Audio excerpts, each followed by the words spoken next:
Warkajimi Production ke gabatar muku da shahararren shirin su. To da katin ko? Shi ke mata koyi mu ka saba kin. Kai, me kuke anan? Ban gane me kuke anan ba. Lafiya mai gida? Waye kai? Waye kai? Kai, me kuke anan ba haka ba? Mata ta ce zan kai ta asibiti awo. Sake ta. Ban gane sake ta. Mata ta ce fa. Ka sake ta nace.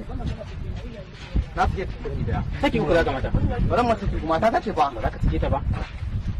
Na sake ki sake. Na sake ta. Sai ga ba. Kai yamma. Ni na? Yamma. Sai ka zo ce maka ka gyara kwatan nan. Tunda ka samu da azauta. Ka dinga mun duniya a hankali. Ina kai ina biye da samda. Na ga maka makarantar Allah da ta samu kan hanya ka tafi. Yara duk tafiya suke yi. Ka gani amma ka mun kai. Me kuke nan? Subhanallahi. Me kuke nan? To yi kasa da ita dai. Me kuke nan? Dana ne da ziha nake masa wallahi dana ne. Kaga gida na dana ne. Ine masa.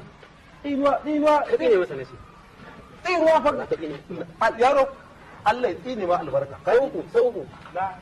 Sai ka je sakin aure. Allah ya tsine ma albarka yaro. Allah ya tsine ma albarka. Na tsine ma do Allah ka kyale ni do Allah kamar rai. Kiga yamma. Ina ne yamma. Dan girman Qur'ani kai taimaka.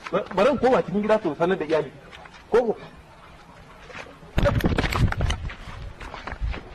san motar lakwayen nan tana da gudu bai da suka sako na layi wani bene da na wuri shi hawa 60 ne ban san da na wuri shi ba da kafa ai kai ka bari in kai na da kyar na wuri ka tangan ban san da na wuri ta wallahi sai sun samu kayan aiki ba kai da haure bene hawa 100 ba hawa 60 fara wuri oga ban yi kokari bane wannan na ga ma ni da suka biyo ni ma titi ne amma wasu lokacin da na tsallake ba kadan mota ta bige ni ai motar ta ce babban mota kai muke nan kai amma wannan kyamar yana wani hankali to kawai ne muke nan kai ba mu gane me muke daga nan gurin ba yake nufi ne kake nufi ne yayin mu sa maka kai tawoi